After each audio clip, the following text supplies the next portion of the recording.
Hola, Bien, a ver. Hola, ¿sí se escucha?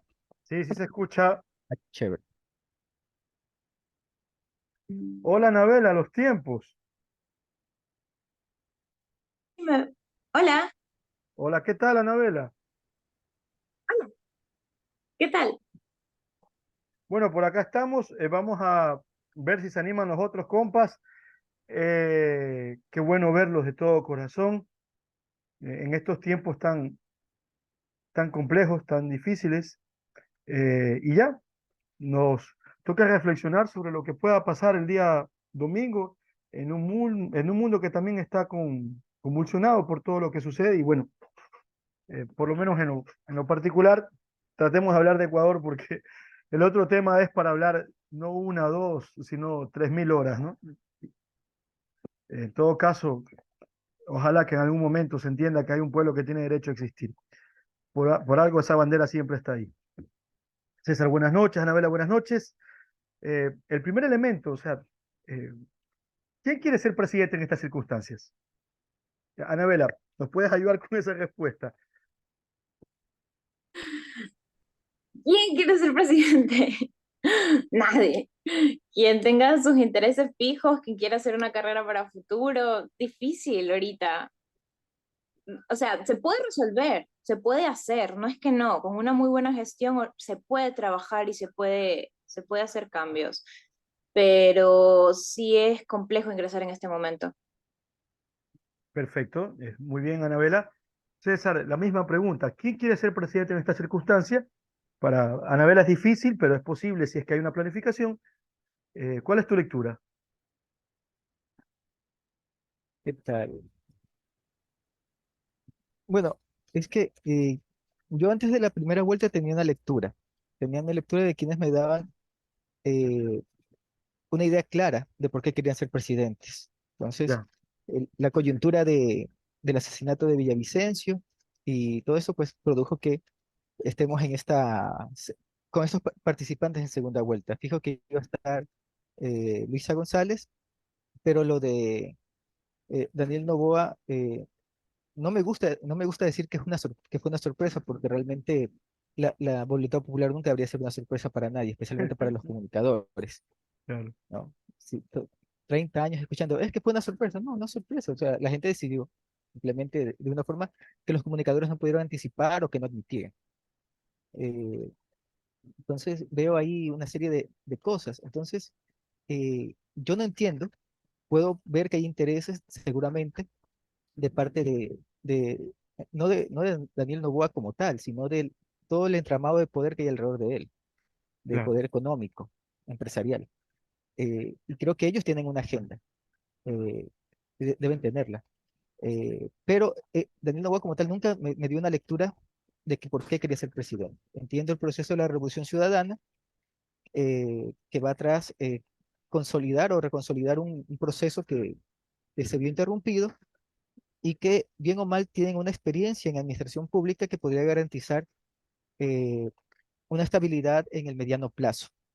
O sea, yo creo que de darse la victoria de la Revolución Ciudadana debería consolidarse para el siguiente periodo, porque no creo que en 18 meses puedan, eh, o sea, si se dedican a cosas que no son eh, prioritarias, a lo que es seguridad, a lo que es eh, el tema económico, y se van por otras vías, pues van a descalabrarse más. Entonces, es eso, ¿no? Yo veía a Otto Sonnenholner con una agenda ya de los grupos de poder fuertes, de, de conservadores, neoliberales.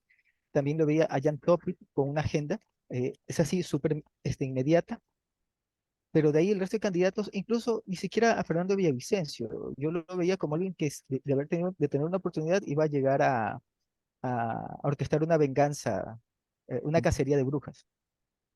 Bien. Entonces, Jesús, yo entiendo el proceso más o menos alcanzo a comprender el proceso de la RC, pero sí me desconcierta un poco no tener una idea más clara sobre qué mismo podría ser Daniel Noboa en el poder. Muy bien, muchísimas gracias por ese ejercicio panorámico que has hecho. César, Luis, buenas noches, ¿nos escuchas? Si pudieras prender la cámara, si es que se puede, si no, no hay problema. Bueno, hasta que Luis nos responda, Anabela, la siguiente pregunta. Las cuatro famosas leyes del neoliberalismo son bajo riesgo país, el riesgo país está en más de 2.000 puntos, que la deuda externa baje, en 6 años y medio la deuda externa ha pasado, según el Banco Central, de 35.000 a 75.000 millones de dólares. Otro elemento importante es que el desempleo baje, solo uno de cada tres personas en el público en edad de trabajo, económicamente activa, el PEA, tiene un contrato de trabajo. Observando estos elementos que representan dentro de los propios mandatos del neoliberalismo un total fracaso, porque no estamos hablando acá ni de educación, ni de cultura, ni de salud, no, no. Hablamos de lo que dice el neoliberalismo como algo sagrado. Bajo desempleo, que no lo hay, que el riesgo país sea bajo, está altísimo, y este elemento bueno, de la deuda externa, ¿no? Y ni hablar de la inversión extranjera, que no llega ni siquiera al 1% del PIB. Mira, 5 elementos. ¿Por qué el neoliberalismo, Anabela, por qué el neoliberalismo, a pesar de ello, tiene altísimas posibilidades de mantenerse en el poder con la candidatura de Daniel Noboa? No sé si fui solo yo, pero puedes repetir la pregunta en la parte final porque se cortó un ratito. Sí, a ver, ¿por qué a pesar de todos estos 5 elementos sagrados del Ok. neoliberalismo, eh, la deuda externa crece, el riesgo país crece, la inversión extranjera por los suelos, la inseguridad? ¿Por qué a pesar de eso el neoliberalismo tiene muchas opciones de seguir en el poder después de 7 años de desastre? Ok, porque la lectura que yo hago de eso tiene dos aristas.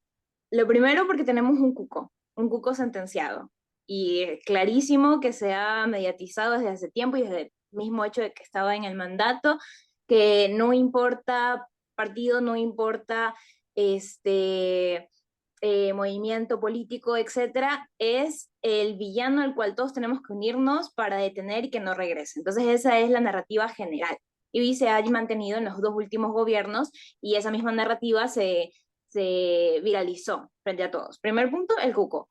Segundo punto, está el hecho de una creciente ola de derecha neoliberalismo dentro de Latinoamérica, el hecho de que estamos de un lado de la balanza y luego nos empezamos a mover hacia el otro, el contagio que viene también a nivel de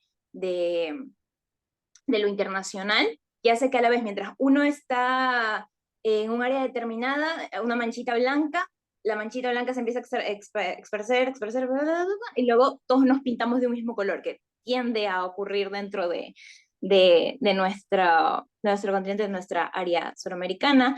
Y me atrevo a decir también, como otro punto, que es algo que también he estado reflexionando y lo converso de vez en cuando con las personas que tengo la oportunidad de hacerlo, que parece que nos olvidamos de todo lo que hizo Lenín Moreno o que no hizo, lo mismo que con Lazo. Cuando se habla de estas discusiones en redes sociales o se comenta con alguien, solo tenemos dos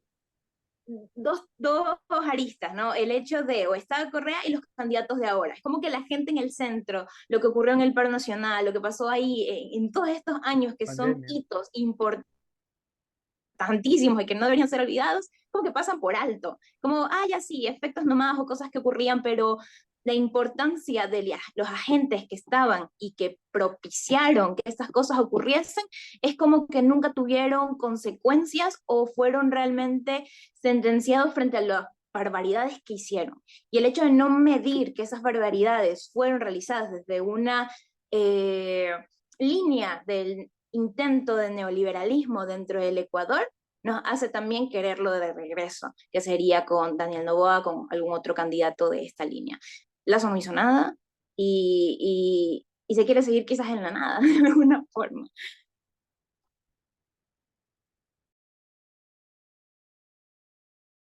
Está silenciado, Tomás.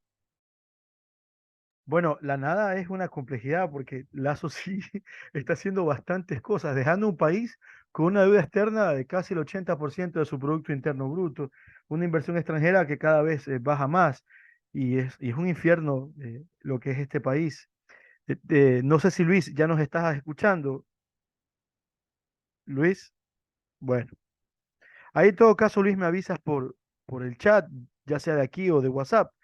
César Eduardo, es cierto lo que dice Anabela, te lo pregunto, que esa desmemoria de lo que ha pasado estos 7 años, y eso es parte de lo que tiene que ver con la posibilidad de que, Dios no lo permita, Daniel Noboa coja la presidencia este domingo. O sea, es un país que en los últimos 7 años se ha caracterizado por romper todas las cifras negativas posibles: desnutrición infantil, violencia ciudadana, sicariatos, secuestros, migración forzosa, por supuesto, violencia en cada una de sus características y todas las otras cifras que ya hemos hablado y que, como siempre decimos, cuando pensemos en una persona muerta, pensemos o en 1000 personas muertas, en 1000 veces nuestra madre, nuestro padre, nuestro hermano, hermana.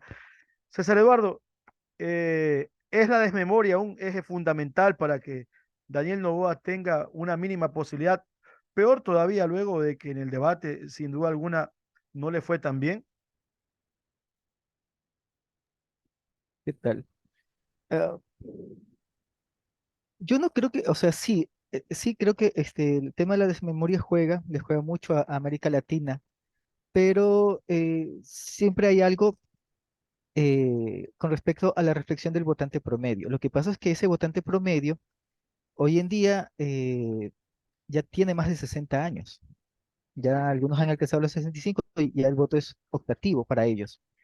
En el 2007 eran personas que estaban entrando mediando los 40, ¿no? Entonces, eso también nos juega, porque lo que yo vi también la primera vuelta, fuera del hecho de que le jugó en contra a la Revolución Ciudadana el tema del asesinato, de la inculpación, de la implicación, ¿no? En esto, que le restó el poder ganar en primera vuelta y que además se especula mucho sobre si fue un intento, si fue algo para precipitar un golpe de Estado o algo así, que yo creo que podría ser.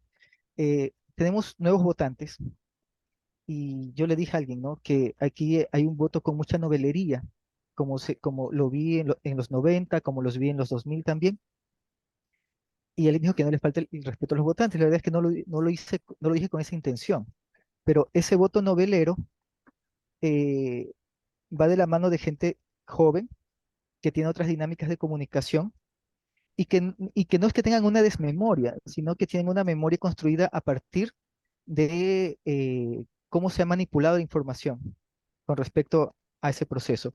Tenemos una figura catódica, que es Rafael Correa, que concita amores de todos tipos, malos, obsesivos, repulsivos, compulsivos, y esa forma de ser, ¿no? Porque el mayor argumento que yo he escuchado a la gente que detesta a Correa es que es un prepotente. Fuera de la figura de ser un prepotente, no hay argumento.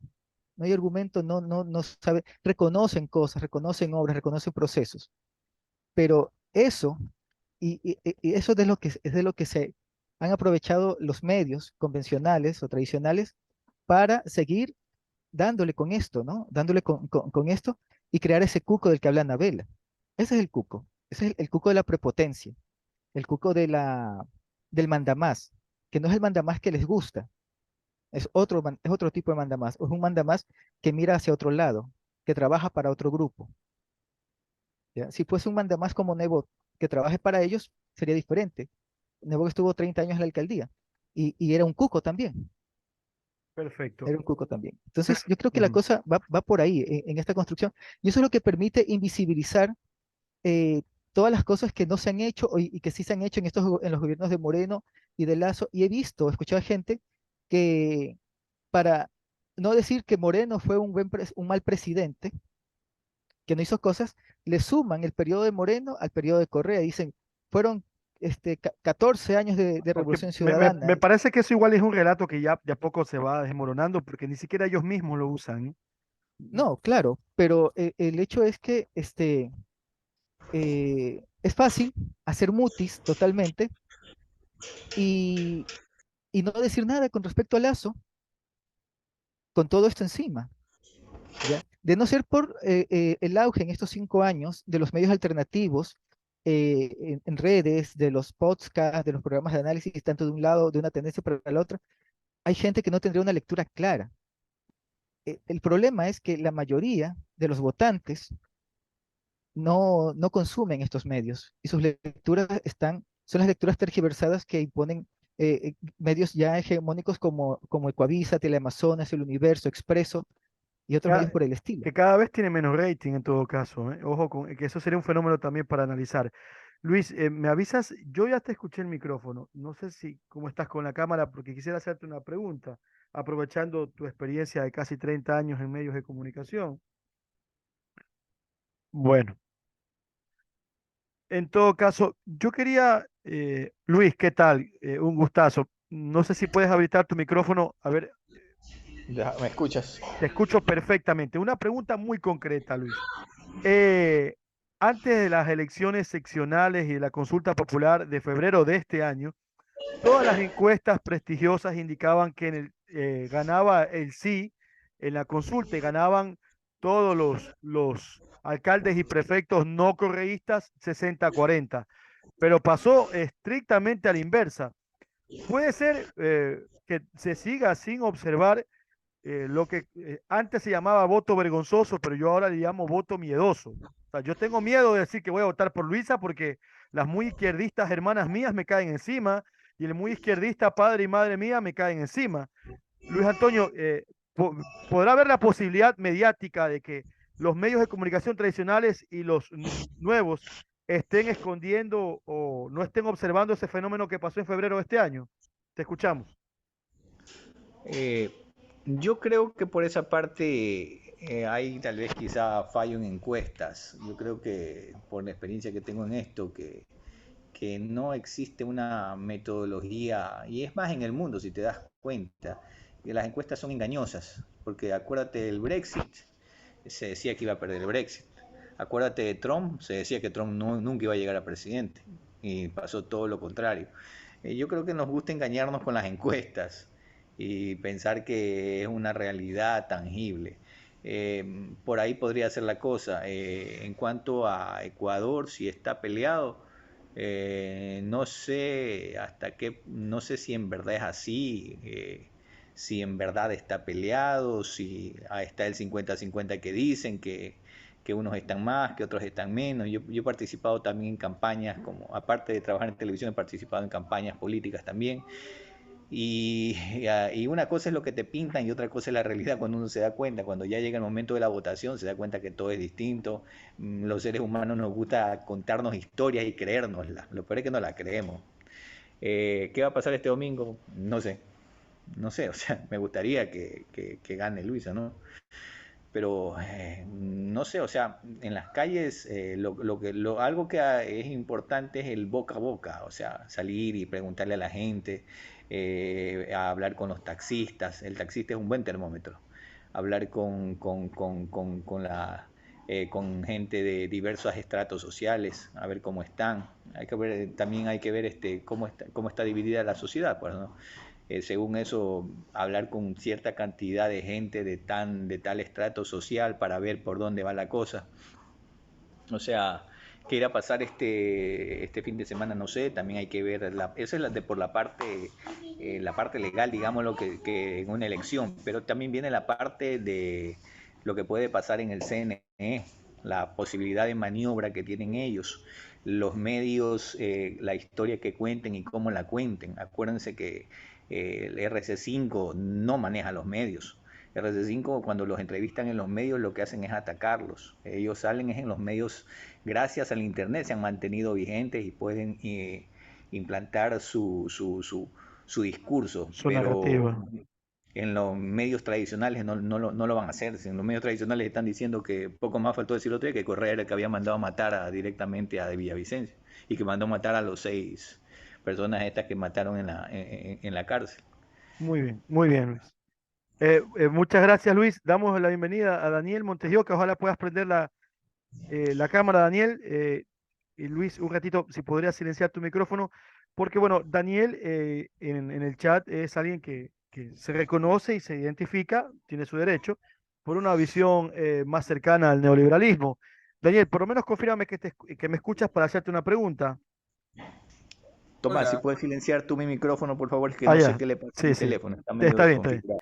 Hola, Ah, hola, hola, Daniel. A ver, estaba haciendo una pregunta, bueno, y lo estaba haciendo desde la lectura, que bueno, es más crítica, Anabela, de estos procesos, pero te lo hago a ti como alguien que votó por Guillermo Lasso en el 2017, en el 2021, y que no sé, pero casi casi que estoy con la certeza ah, no, de no, que, no. a ver, ¿cuándo votaste por Lasso? ¿En el 2021? Sí. ¿En el En 2017? 2021 nomás. Ah, No, ya, perfecto. no, tú ya me ves como, ya me ves Rico McPato. No, no, Fundación no, la Ecuador. verdad que ya me A está ver, llevando un caricaturesco. tú que le No, das, no. no, pero esto va en serio. A ver, tú que sí consideras que es importante esos parámetros fundamentales del neoliberalismo, que son la inversión extranjera, el bajo riesgo país, el bajo desempleo, la baja deuda externa, que son los parámetros fundamentales del neoliberalismo, eso lo tenemos claro. En todos esos parámetros, el propio neoliberalismo a la ecuatoriana ha sido un desastre. ¿Por qué entonces todavía un joven como tú, o no tú exactamente, pero un profesional como tú, de alto nivel de la universidad pública, todavía creería que ese es el camino? Bueno, han pasado muchas cosas. La verdad que, o sea, enumerar todas. Podríamos interpretarlo con la vieja sombra de la deuda externa que ha ido aumentando, que digamos que el manejo un poquito, no sé si, o sea, estuvo en desarrollo social, eh, ¿cómo decirlo? El objetivo final era correcto, el de Correa, si analizamos la gestión de allí, pero la manejo de cuentas fue un poquito, no sé si alegre la palabra sería, me Pero, parece, no sí, lo sé, pero vamos a ese detalle que pero siempre decimos en el chat. Pero Ajá, es que esa es la pero sombra, o sea, sí, esa es ese para el mí me recuerdo que parece, tú vas y a ver, preguntas y sí sería importante para todos los que van a ver esto, que lo vamos a subir al canal de YouTube, mi querido Daniel, que siempre discutimos eso en el chat, ¿no? ¿Cómo se ha impuesto el relato que en el gobierno de Correa, en esos 10 años y medio, se manejó muy mal el presupuesto? Pero aquí va un dato. Recuerden que en el diario El País de España, la investigación indica que sí, que 10 años Rafael Correa le intervino el celular. Y lo único que encontraron en el celular de él y de su familia son las fotos, eso fue muy fuerte, desnuda de la hija que mandó al novio de ese momento. Eh, u- pero voy más allá. El propio Banco Central del Ecuador reconoce que en cuanto a presupuesto general del Estado, los 10 años y medio del correísmo manejó 300.000 millones de dólares. Y hasta sus propios enemigos reconocen que hubo una obra al día. ¿Cómo es posible? Y esto es para todos, Anabela también, y luego Daniel, respóndemela rapidito, y luego Anabela, y luego César, y luego Luis. ¿Cómo es posible que siempre hablamos de los 300.000 millones de dólares administrados en 10 años y medio, y nunca, nunca, ni siquiera ustedes, que son más críticos, peor los medios de comunicación, hablan de los 210.000 millones de dólares que ha manejado el Estado en presupuesto en los últimos 7 años, en donde creo que es indiscutible que no hay una sola obra? Vamos a esa estructura del relato, Daniel. Y está bien que hablemos de los 300.000 millones de dólares del correísmo, aunque la sentencia es por influjo psíquico y no por obra con sobreprecio. ¿Por qué, por qué es tan invisible el manejo presupuestario de los últimos 7 años que es de 210.000 millones de dólares? Te escuchamos. a ver, aquí hay varias cosas, Sí. aquí hay varias cosas. Por ejemplo, hay que recordar la historia en cuanto a lo que, cómo se fue gestando. El que le siguió a Correa, y eso, lo que te digo yo, es lo que el votante promedio de Novoa te va a decir. Ahí en mi empresa, te va a decir, Correa escogió a Lenin. Sí, llámalo traidor, lo que tú quieras y todo. Correa lo escogió. Ahora, otra vez, Luisa gana. Imaginemos que es un mandato normal, en condiciones normales, no en fenómeno de niño, no un año. Eh, Luisa se voltea, o algo, o no se voltea, pero algo maneja mal. Correa dice, yo no la conozco, un error, o algo así. Ese es el temor de la gran mayoría. Entonces dice, y es lógico, porque ahora debió haber escogido tal vez a otra persona, no lo sé en ese momento. De Ahora, acuerdo. la gente se hartó del correísmo, entre comillas, y se votó por Lazo. entre ellos yo. No quería que Correa gobernara. Listo. Lazo hizo, y es verdad lo que dice, hizo un mal manejo, nos endeudó más, no hubo obra social, ya, y tenemos lo que tenemos ahora. La Claro, pregunta es, ¿qué es lo correcto bajo esa situación, bajo esa perspectiva? Está perfecto, complejo. sí. Nada Eh, quita que dice que lo hice después. No, disculpe, no sabía. Yo hago una pregunta, muy bien, Daniel, Anabela, ¿por qué ha pasado en otros países, no? Lo que preguntaba Cristina cuando Macri le ganó 51-49 a Scioli en el 2015 y rápidamente el peronismo reconoció la derrota y decía Cristina, ¿qué hubiera pasado al contrario? Bueno, acá lo vivimos, ¿no?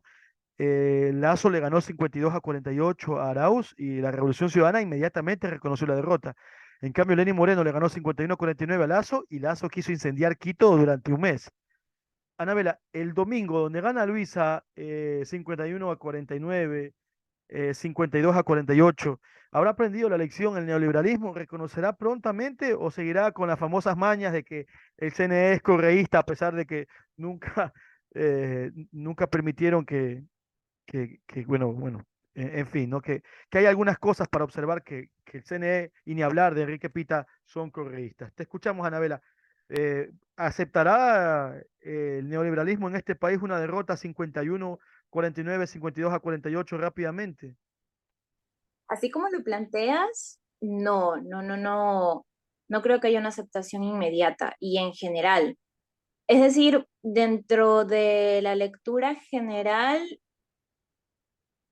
por el contexto en el que nos encontramos, por los meses que se vienen, por el año y algo que duraría, no es que no vaya a haber un impacto grande dentro de la elección que se haga. Es un impacto grande porque va a sentenciar lo que ocurra después. Es una previa que construye mucha narrativa posterior. Ujú. Pero eh, el mismo hecho de un periodo corto, de una lucha campal en este momento, hace que se vivencie de una manera distinta. Sea o no sea en el tiempo el periodo corto, no creo que haya una aceptación inmediata. Creo que igual juega a favor el hecho que el contrincante sea Daniel Noboa. Yo no lo veo particularmente con todas las ganas de ganar, no lo veo comprometido Yo para escuché él eso. lanzarse ahorita a una presidencia. De hecho, César decía hace un momento, no creo que debería llamarse como sorpresa o algo que no se sabía porque la lectura de los medios tenía que estar presente, pero por lo menos para, si no es para los medios, para Daniel Noboa fue una sorpresa, porque de alguna manera lo veía haciendo camino, lo veía para quizás unas próximas elecciones, pero Ujú. no para lo que él tuvo en este momento y como para lo pensado que iba a llegar a pasar. Entonces, quizás por el escenario de ser él, no haya una respuesta como la que hubo en años anteriores, pero de que el neoliberalismo y un grupo de oposición vaya a ser relajo, revuela, después de lo que venga, por supuesto que sí, va a pasar, porque es la forma de mantener y potenciar una narrativa.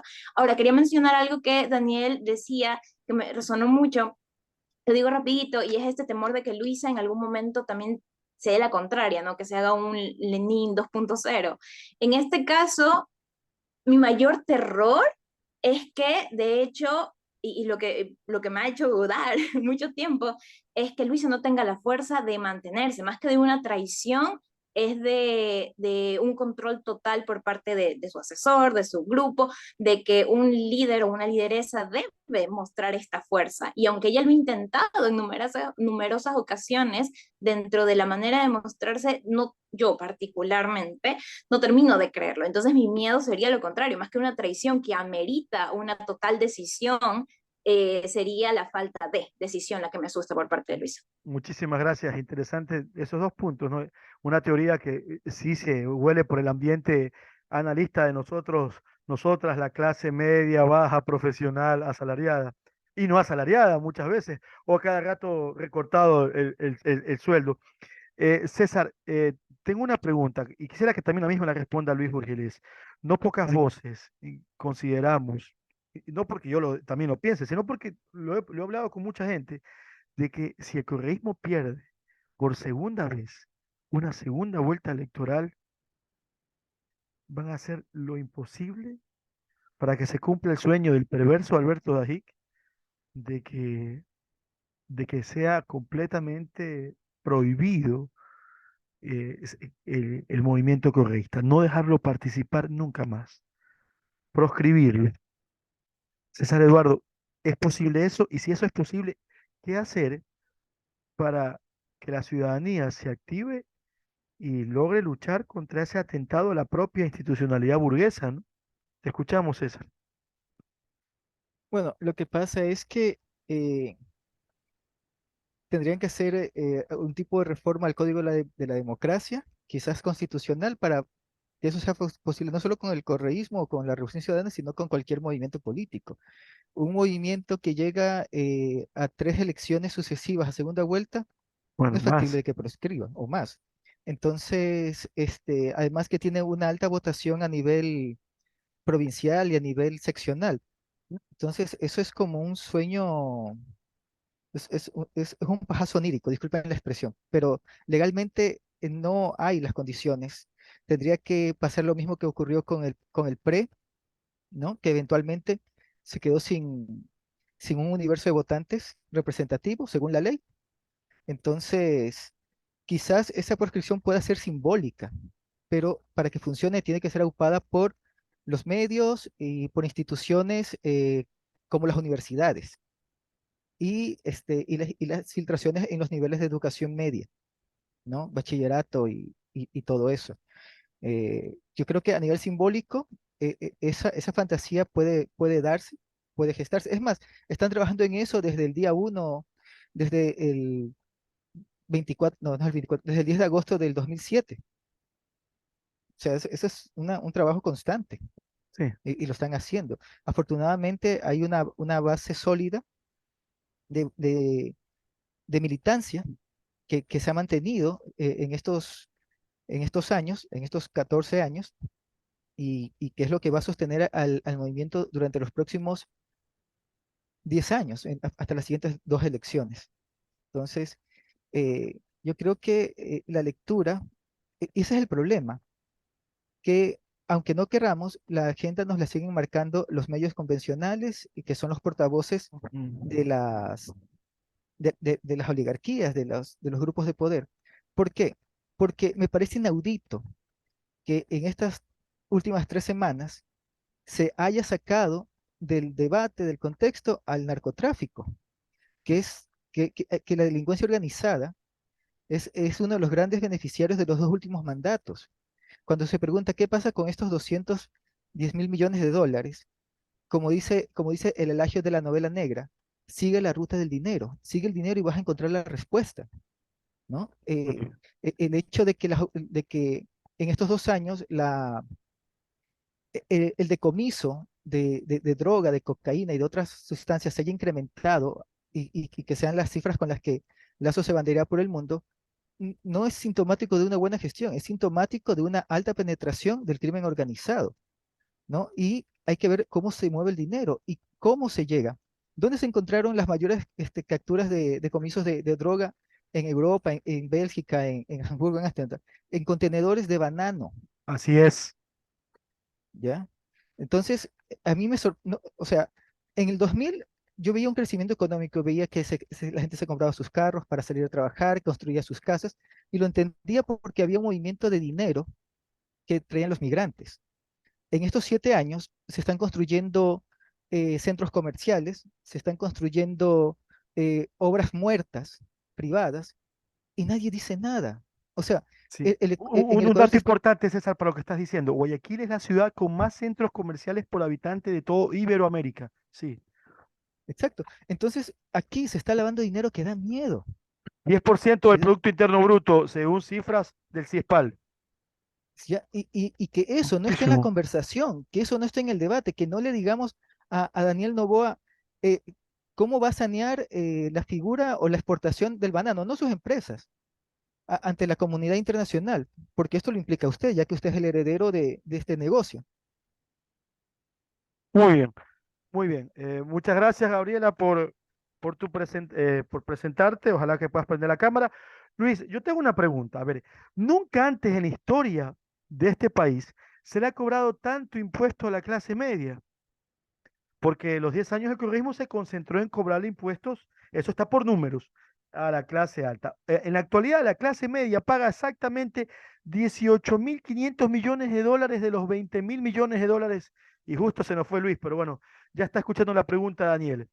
Entonces, hola Gabriela. A ver, la clase media paga 18.000 millones de dólares de los 20.000 millones de dólares. Lo decía Angela Merkel, canciller alemana, mujer de derecha. Las personas con dinero en América Latina creen que pueden vivir sin pagar impuestos. En nuestro país, Alemania, estarían presos. Entonces, Daniel, la pregunta, ¿cómo es posible que esa clase media, que está bombada de impuestos, caso de mi hermana, una coordinadora de maestrías, no sé, le cobran $500 al mes solo de impuesto a la renta, piense más ideológicamente que económicamente y que la mayoría de la clase media vaya a votar por Daniel Noboa? Si es justamente la línea política que más lo estrangula con impuestos que además no se ven en servicios ni en obras. Te escuchamos, Daniel. Ya, bueno, ahí están sucediendo algunas cosas. Bueno, con Correa sí hubo al final, bueno, tú mismo lo dijiste, ¿no? Que al final él condonó impuestos. Desde ahí se volvió tradición. Todos los años Mil condonaba quinientos impuestos. millones de dólares después del terremoto. Mira el contexto, ¿no? No es como ahora que se le ha Sí, sí, condonado yo 9.000 entiendo, millones sin terremoto. Sí. pero ya es tradición, ya todos los años ya. Entonces, lo que está diciendo es que faltan impuestos progresivos. Entonces, y sobre todo lo más escandaloso de todo, que me llama bastante la atención, es que Novoa está haciendo campaña y hasta ahorita, que yo sepa, no lo sé Y no con se mucha puede. constancia, pero hasta ahorita no ha pagado el papá un solo centavo del tema del SRI, que debería haberlo pagado. Pero Claro. me parece demasiado escandaloso, ¿cuál es la palabra? Tan directo que no quiera pagarlo y en plena campaña. O sea, más bien él debería decir, bueno, pago esta vaina y ya, y después ya gano la presidencia y ya nadie me friega. Pero en realidad están sucediendo todo lo Sí, contrario, está diciendo de en frente. varios países no pudiera lanzarse como candidato porque él es accionista principal de la empresa Novoa. Tiene Eh, conflictos de interés, es lógico. exacto. Un conflicto de Eh, interés bien evidente que no está cumpliendo. No digo que porque sea rico no debería ser presidente, pero lo que está haciendo evidentemente va en contra de los intereses de la mayoría de las personas. Es lógico. perfecto, O sea, perfecto. Gabriela, buenas noches, mucho gusto. Gabriela, como mujer joven, profesional, de lo que me ha contado Daniel, realmente, ¿tú consideras que esos 35.000 millones de dólares que todos los años tiene el Estado ecuatoriano de presupuesto, de los cuales más de 20.000 millones de dólares salen de nuestros impuestos, se están manejando bien, mal, no se sabe? Y segundo, ¿qué significaría para ti de que un Estado cobre impuestos? Y ya se desconectó. Bueno, Luis, rápido, contigo la no, ella pregunta. es tímida. No, tampoco no, es una Está amiga que bien. le dije, hija, Bueno, hablar está bien nada que más. escuche, está bien. Ah, Sí, Luis, pero es que está chévere. Luis, la pregunta es concreta.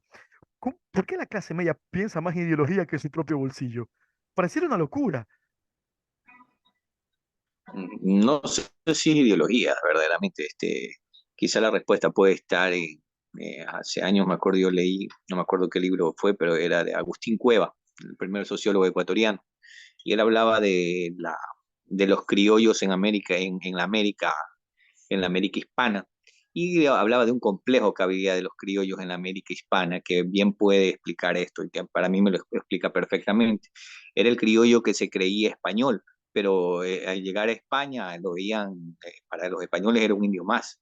Y aquí, él, en cambio, él no se sentía de aquí, cosa que no era ni de aquí ni de allá. Y es ese complejo que siempre lo digo, o sea, que cuando ya lo empecé a ver en la clase media, es eso justamente. Es la clase media que, como bien lo explica Feynman, que la clase media que salieron de pobres, pero no quieren regresar a ser pobres y quieren ser ricos, pero no pueden ser ricos porque los ricos no lo aceptan, nunca lo van a dejar entrar al Club de la Unión, pues. Cosa que por ahí viene la cosa, ahí viene la explicación clara, como digo, Agustín Cueva, quien pueda algún día leer a Agustín Cueva, los libros son muy interesantes, explican muy bien la realidad ecuatoriana, un hombre, un intelectual de lo mejor que ha habido aquí en el país, profesor del UNAM, y se los recomiendo quien pueda hacerlo. Como digo, ahí está claramente explicado eso.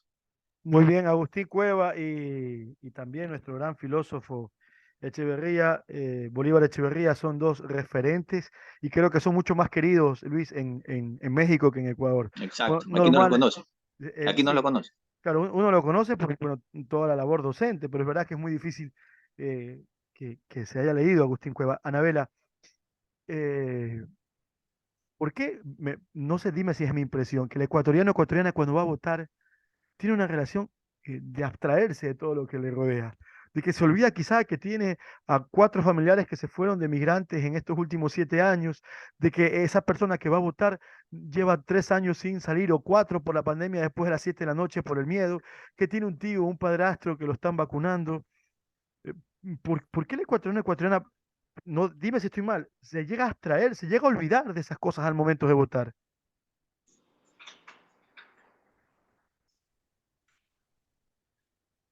Abstraerse al momento de votar. Cuando decías eso, pensaba en, igual votar conlleva de alguna forma una presión, de alguna, de alguna manera.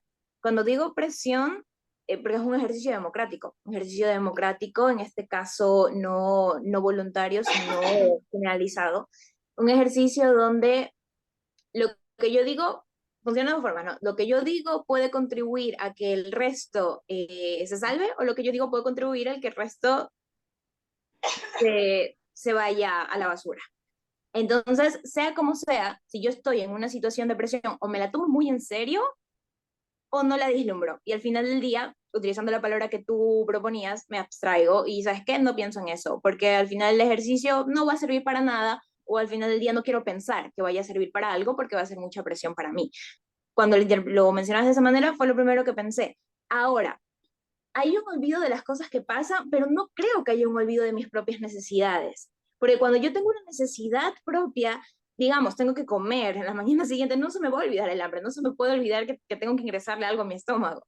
Entonces, la necesidad de poder alimentarme, alimentar a mi familia, de que tengo a mis familiares lejos y que no los puedo ver ese tiempo y que no pueden regresar porque hay una situación que impide que ellos regresen, sí la voy a tener presente. Y en el caso de tenerlas presentes, y me hace sonido también con la pregunta anterior de la ideología, a veces nos casamos con ideologías por la esperanza o por la fe. La idea de que la ideología va a salir, sacarme adelante de algo, cuando la ideología es abstracta. No es una acción en concreto que me pueda potenciar de alguna manera, no es un hecho que me vaya a sacar de algún sitio. Pero a veces Anabela, la ideología. segura que no es un hecho cuando son políticas públicas, cuando hay una propuesta estructural económica de inyectar capital, de que el Estado sea protagonista de la economía, como en Francia, como en Suecia. Segura que no se convierte en un hecho.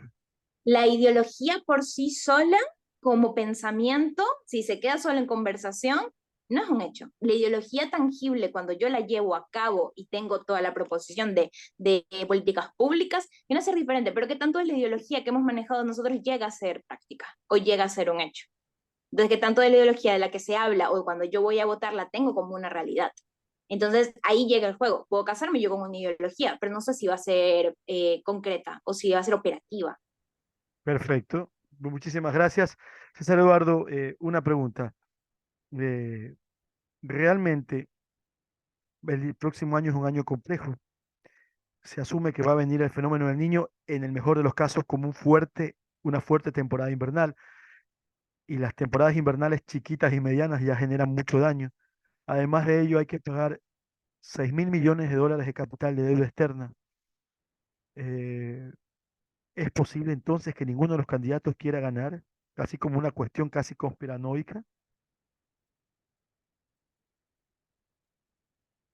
A ver, eh, yo entiendo que, como dijo Anabela, este gobierno eh, es más bien como un primer acercamiento a ese ejercicio de gobierno, ¿no? Yo lo veo, gane quien gane, pues va a ser un gobierno de 6 años. Debería apuntar a ser un gobierno de 6 años. Y lo más lógico sería que el país declare la moratoria de la deuda. O sea, no es descabellado pensarlo.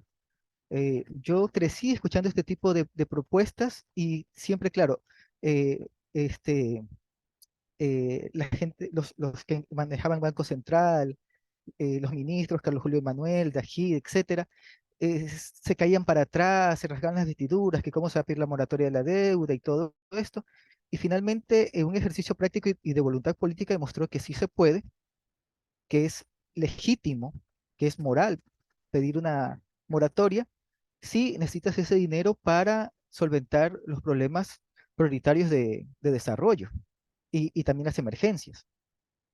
¿Ya? Entonces, herramientas hay. Y además, y eso con una constitución firmada en los cuarteles, ¿ah? Que era súper neoliberal y castrante en algunas cosas. Y con esas herramientas se hizo, se logró hacer, ¿no? Finalmente, bueno, luego fuimos a otro proceso y tenemos eh, un cuerpo que nos permite poder reivindicar esas cosas. Así que yo lo veo factible en una continuidad de la RC, que ese pueda ser la vía, que no está mal, porque además hay que sumar muchas cosas porque no estamos solos en el mundo, hay que ver muchas cosas en contexto. En este momento, el gobierno de México dio luz verde al estudio para la construcción del canal del Istmo de Tehuantepec. ¿Ya? Costa Rica está haciendo lo propio para hacer el canal seco, que permita tener grandes puertos de un lado a un lado y otro lado en el Atlántico y en el Pacífico y tener esta megavía ferroviaria. ¿Ya? O sea, miremos a futuro. Panamá se está secando. ¿Ya? Entonces, vías alternativas como las que proponen Colombia, Costa Rica, México, deben verse como posibilidades de inversión para el país, posibilidades también de participación, ¿no? Porque estas grandes obras van a necesitar asfalto, van a necesitar comida, van a necesitar mano de obra. O sea, hay muchas cosas que ver y no es bueno regodearse en los problemas y en el sufrimiento de los demás, pero la crisis que se está produciendo en Medio Oriente, lastimosamente, es una alternativa, es un, es un, va a haber un abanico de posibilidades para economías como las de Argentina, como las de Ecuador, que están dolarizadas, o que van a estar, bueno, en Argentina que va a estar dolarizada, para Panamá, o sea, ahí hay un sinnúmero de posibilidades. Entonces, si estas obras se ejecutan, si estos estudios siguen adelante, eh, vamos a tener tiempos acelerados de importación y de exportación de artículos, ¿no? Y eso nos permitiría, por ejemplo, participar en el negocio que no está, en cuanto a cereales, que está dejando de percibir Ucrania. O sea, yo sé que esas son situaciones lamentables, pero pongámonos, pues, seamos un poco pragmáticos. La guerra es un negocio, sí, tanto para el que produce armas como para el que aprovecha las oportunidades que otros dejan atrás por estar atendiendo sus conflictos bélicos. Perfecto, perfecto. Aunque bueno, en el caso de Israel y Palestina, eso no es una guerra, eso es un genocidio. El Estado terrorista de Israel. Luis Urgel, les tengo una pregunta. Daniel Noboa nunca ha negado que él y su familia tienen acciones en una empresa minera importantísima de Canadá. ¿Cómo es posible que el referéndum mantengan todo quieto en el Yasuní, tenga 58% de votos y muchas de esas personas que votaron por el mantengan el Yasuní donde está, sean capaces de votar por Daniel Noboa, que es un minero y es un accionista minero y que obviamente la minería legal y la ilegal contaminan brutalmente el planeta? ¿Cómo entender esa paradoja? A ver, yo creo que no hay en sí conciencia de lo que es la ecología aquí no existe. Eh, lo que hay es gente que se dejó manipular por los medios y que se está dejando manipular por los medios y que por eso es el odio hacia Correa y que a mí lo que me interesa, no me importa qué pase, lo que me interesa es que no regrese Correa. Yo te contaba la historia de un caso de una persona que yo conozco, un hecho puntual, de alguien que utiliza salud pública, que utiliza educación pública y el tipo va a votar por no, pero, oye, pero es una contradicción todo esto, pero me dice, no me importa, a mí lo que me interesa es que no regrese Correa. Ya por ahí va la cosa. Conciencia de eso no existe. Lo que pasa es simplemente los medios manipulan, pero eso hay que ser claro en algo, no es solo aquí, eso es en todo el mundo. Una de las formas de mantener a la población sumisa, tranquila, y uno de los medios son justamente los medios de comunicación, aparte de las iglesias y todo lo demás, ¿no? Es por donde va la explicación de eso. Muy bien. Ya para ir cerrando, agradecer a cada uno de ustedes su tiempo. Una pregunta final, que esta sí tiene que ser la misma para todos, todas. Siento que el país, como bien decía Anabela, guarda una especie de expectativa, de esperanza, pero la realidad es muy compleja y dura, gane quien gane, y para mí va a ser, y en lo personal, tormentosa si esa opción es la de Daniel Noboa, porque estoy seguro que va a pagar la deuda sí o sí, y porque va a ser muy, muy severo todo. Pero la pregunta concreta a cada uno de ustedes, ¿cómo seguir teniendo esperanza y expectativas desde el 16 de octubre, gane quien gane? César Eduardo, luego Anabela, Daniel y cierras tú, Luis.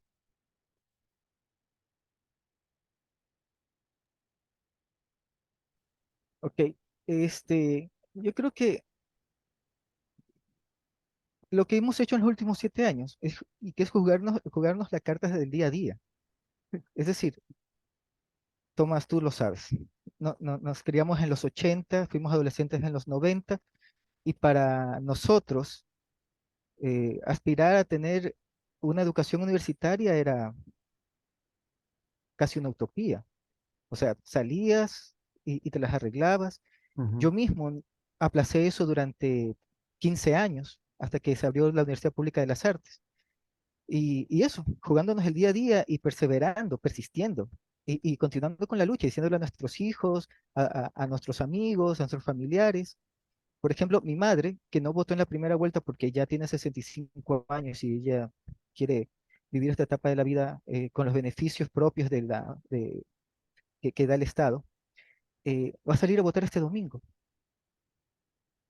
¿Ya? Es lo que te decía, ya una gran cantidad de votantes ya están jubilados, ya no lo van a moverse, pero el que ella y otras personas en ese rango decidan participar es positivo, porque quieren, quieren, quieren asegurar algo para esa etapa de la vida que muchos la ven como algo corto, pero no creo. O sea, el promedio de vida en Ecuador está casi de los 90 años, o sea, el práctico, no el relativo. Entonces, mi madre ve eso, ve esto, lo que estamos viviendo, y le asusta no poder gozar de ciertas garantías que ha visto que otros sí han gozado. Claro que sí. Muchas gracias, César Eduardo, por esa conmovedora participación. Anabela, te escuchamos. Voy a tomar esa palabra que utilizó César porque me gustó bastante, y es que el miedo no solo es un inhibidor, no me quedo estático por el miedo, sino que el miedo también puede ser un motivador. El hecho de esto es lo que no me gusta, esto es lo que no quiero, muy conjugado con el enojo, porque cuando no me gusta sentir miedo, lo que experimento la mayor parte del tiempo es ira. Y la ira también puede ser una manera de generar acción, movimiento, en algún punto esperanza de, y ok, no lo va a construir esta persona, pues lo construyo acá, me muevo aquí, ta. ¿Cuántas veces un grupo, como en el chat, ya, ¿y para cuándo sale nuestro partido? ¿Y para cuándo sale aquello? Que al final no se conjuga quizás nuestras propias acciones, pero siguen manteniendo la esperanza frente a, ok, con este más que está saliendo, ok, medio me sonó el de aquí, nos aliamos con ideologías y sale el resto. Igual de una manera muy personal, esto es muy también mío, yo tuve la oportunidad y el privilegio de alguna forma de pasar un tiempo fuera del país estudiando. Y en ese estudio, en alejarme del Ecuador y justo en un momento muy apático de todo y de todo lo que está pasando y de mucho miedo, justamente el regresar y el sentirlo, la calidez ecuatoriana en todo sentido, porque no solo es la calidez guayaquileña, sino de todo el Ecuador.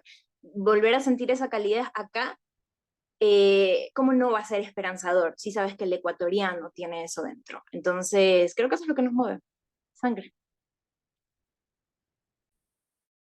Muy bien, muchísimas gracias. También conmovedor. Gracias por ser tan generosas, generosos. Por supuesto, esos abrazos y la comida es la que nos hace volver a los que tuvimos la oportunidad. Hubo un estado que nos becó, bueno, en mi caso fue el estado de Cuba, y pudimos volver. Daniel, ¿cómo mantener la expectativa, la esperanza, el deseo de mejora ya el 16 de octubre, sea quien sea el presidente, presidenta? Bueno, primero para continuar lo que dijo Anabela, que fue acerca de que la gente no se casa con, o bueno, se casa con ideologías o algo así. Estaba leyendo el otro día un libro de Dictaduras en Latinoamérica, y hablaba del estudio de que, bueno, que normalmente los regímenes políticos donde se preservó la democracia o tuvieron más de democracia, la gente, aunque no creía en esa ideología, pensaba que la democracia era mucho mejor. Y lo digo porque en muchas ocasiones ha señalado el tema de proscribir el correísmo.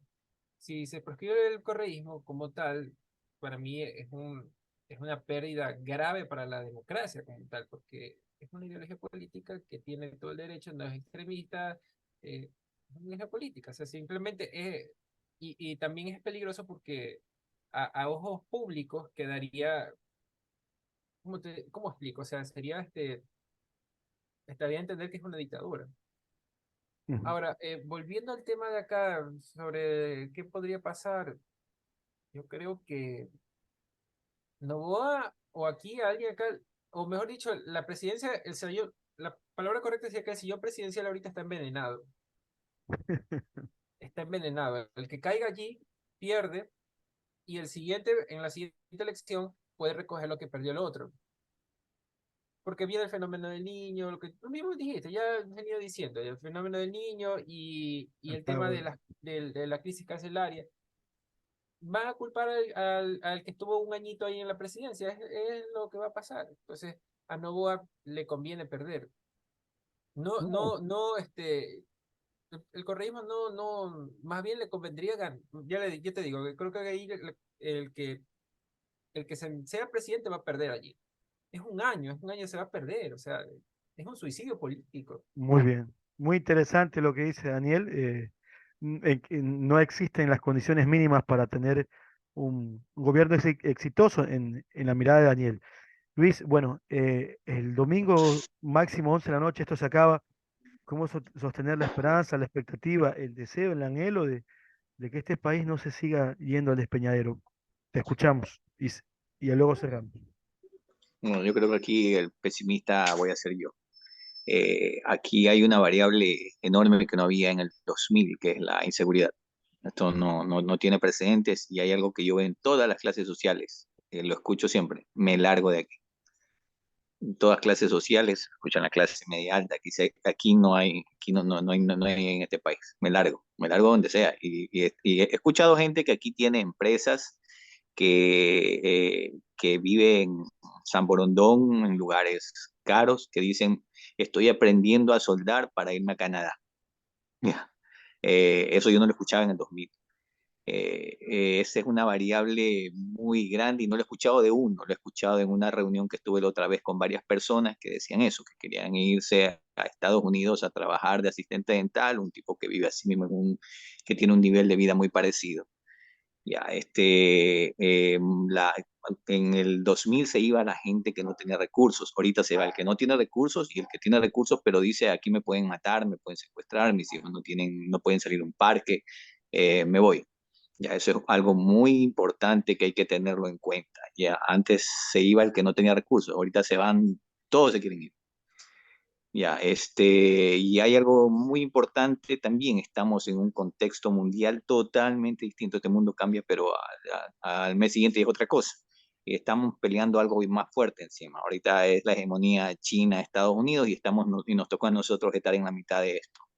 Estados Unidos no quiere perder este lado, China quiere captar este lado, y lo que se está peleando es eso.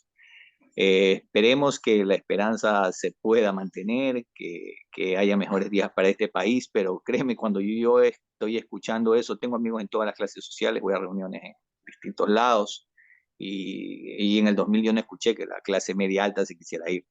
Y ahorita me largo, así me largo. Bueno, son las 21 horas con 03 minutos. Hemos estado acá más de una hora. Agradecerles por el tiempo, por estos espacios que siempre son enriquecedores, por la esperanza y también por el aterrizaje de Luis y de cada uno de ustedes. Que el domingo, lo digo de todo corazón y sin verso, exista la concreta posibilidad de ir articulando un país que por lo menos deje caerse en el despeñadero. Como ustedes saben, no lo he escondido, yo no solamente que voy a votar por Luisa, he hecho campaña, a pesar de que Rafael Correa me tiene bloqueado y que soy mal visto por muchas partes del correísmo, yo creo profundamente de que en estas circunstancias lo más avanzado es tener el capitalismo neokeynesiano correísta. Ojalá que se pueda, aunque también considero que lo que dice Daniel es muy cierto, las circunstancias son muy duras y es un gran coste político, también pienso que lo que dice Anabela es real, y que planificándose, organizando y por último ejecutando los presupuestos que no se ejecutan, ya se puede avanzar por lo menos un poco. Y sí, considero como Luis que si gana Daniel Noboa, el camino va a ser simplemente pagar deuda externa, seguir con los recortes presupuestarios, pero lo habrá decidido el país. Y a veces los países tienen que darse de frente con los dientes en una pared, lamentablemente. Es así. Y muchas gracias, César Eduardo, también en medio de todo ello por ese hálito de esperanza que nos dan incluso las personas, nuestros padres y madres que ya están dentro de la tercera edad. Un abrazo enorme.